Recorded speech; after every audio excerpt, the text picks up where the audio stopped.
Plus d'une semaine après le début des incendies, les feux sont désormais stabilisés. En langage moins technique, ça veut dire que les incendies ne progressent plus, ce qui est déjà une première victoire. Mais si les flammes ne sont plus visibles, eh bien les feux restent actifs et pourraient donc repartir à tout moment.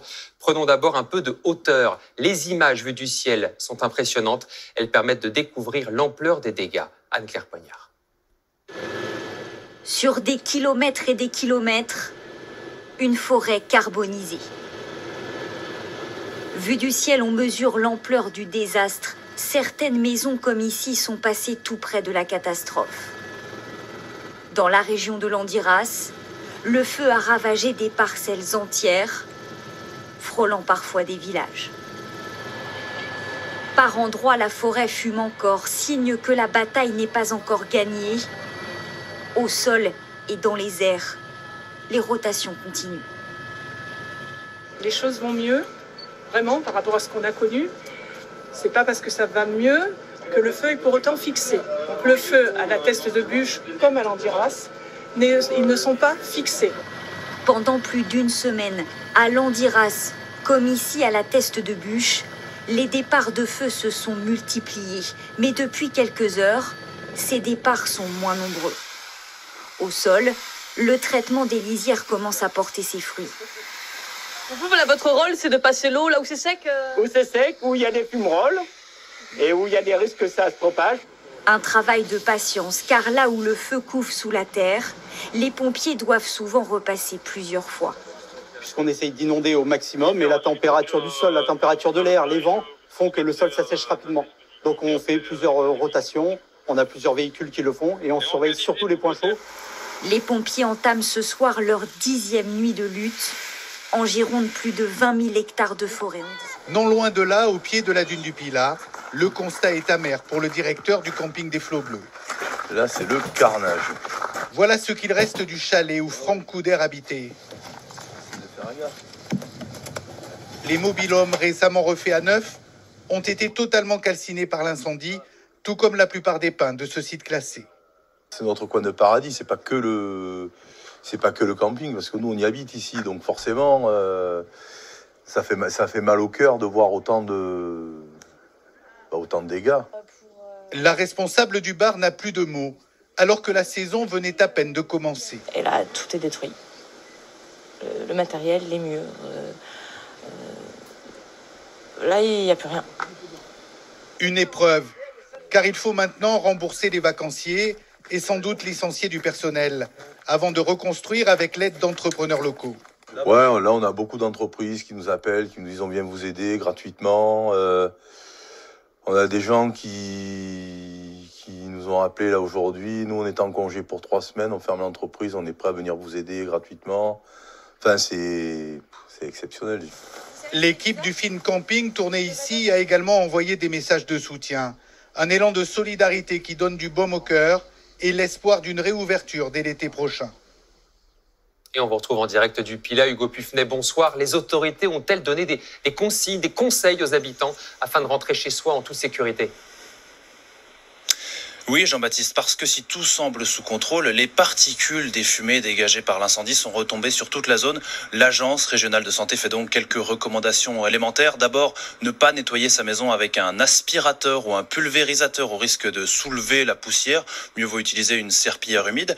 L'eau courante est également concernée. Il est préférable de laisser couler l'eau du robinet au moins 2 minutes avant de la boire. Enfin, les fruits, les légumes du jardin restent comestibles à condition, bien sûr, de les laver auparavant. Voilà donc les quelques conseils.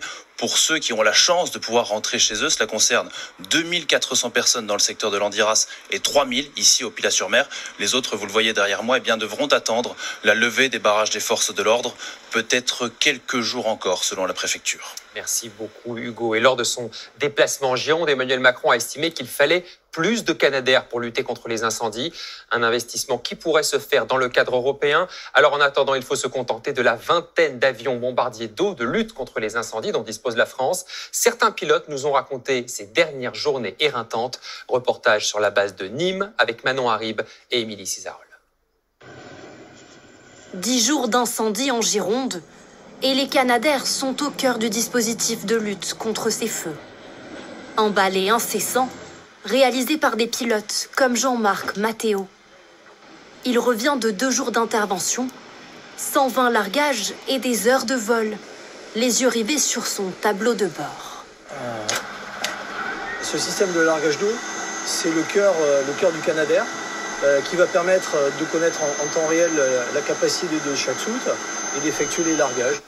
Un rythme très soutenu pour ce pilote expérimenté. Ce feu dure déjà depuis une semaine. Alors comme les pompiers au sol sont fatigués, nous aussi dans les avions nous sommes fatigués. Il fait très chaud dans les appareils. Voilà, on essaie de s'hydrater, on essaie de se reposer au maximum de ce qu'on peut faire. Sur le terrain, Dash et Canadair sont très sollicités.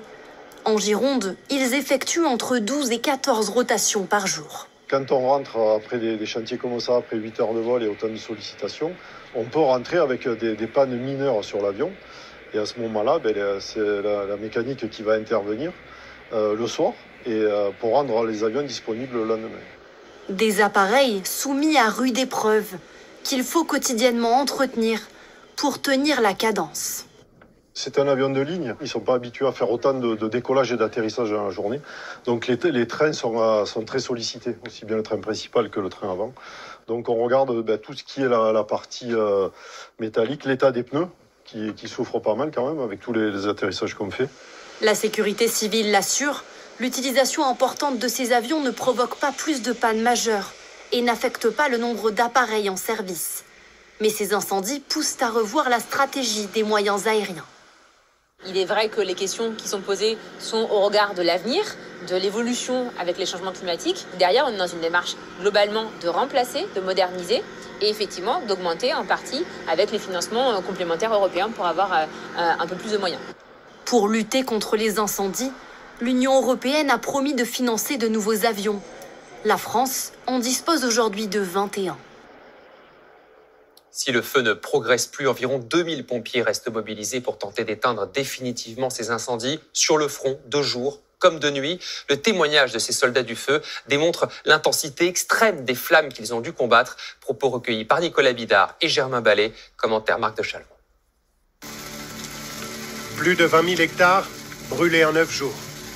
Jusqu'à 2000 pompiers mobilisés face à ce monstre de feu. Un feu de forêt comme ça, non, j'en avais jamais fait. C'est du jamais vu. Avec la carrière de sapeur-pompier que j'ai, je n'ai pas connaissance d'un feu aussi important en Gironde. Jean-Louis Chadroux a 40 ans de service derrière lui, commandant et chef du centre de secours de Périgueux. Anaïs Espagné est sapeur-pompier volontaire depuis 4 ans seulement à Libourne, infirmière de profession. Tous les deux ont été mobilisés très tôt sur les 2 feux de Gironde, dès le lendemain du début de l'incendie. Pour Anaïs Espagné. Quand on est arrivé de Libourne, ce qui nous a marqué, c'est surtout le gros nuage de fumée qu'on a pu apercevoir depuis très loin.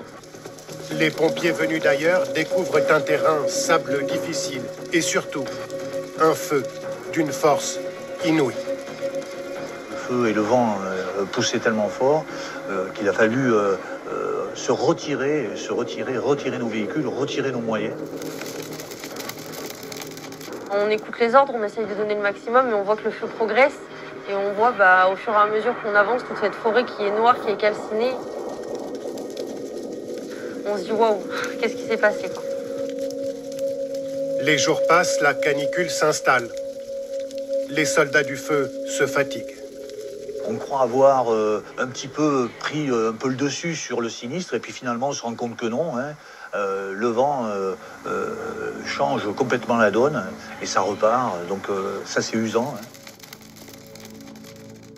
On finit notre garde de 12 heures, il est 6 heures, on vient de faire une attaque et là il y a quelqu'un qui arrive avec son 4x4 de nulle part et qui nous propose des chocolatines quoi, en plein milieu de la forêt. Et ça c'est formidable. Tous les pompiers parlent de la solidarité qui les a fait tenir. Vous gardez espoir? Oui, toujours. Il faut? Il faut. Sinon on ne ferait pas ce métier si on n'avait pas espoir. Dans la nuit du 19 juillet, la météo finit par changer. Les pompiers parviennent enfin à contenir les incendies de leur vie. Au dernier décompte, ces incendies ont détruit plus de 20 000 hectares de forêt, un désastre écologique qui va avoir des conséquences économiques pour toute la filière du bois également. Des millions de mètres cubes qui sont partis en fumée. Nabila Tabouri avec Huguette et Lara Péquez. Ils ont perdu 3 km² de pins maritimes. Au milieu des troncs calcinés et des herbes encore fumantes, Henri de Serval et Emmanuel Ballion reviennent dans leur bois où l'incendie a tout ravagé. C'est une tranche de vie qui s'en va. Et ça, à 70 ans, je les reverrai plus. Mes petits-enfants, on le feront. Même si dans ce bois, la vie semble déjà reprendre ses droits. Et l'herbe est déjà là. Écoutez la cigale. L'espoir renaît.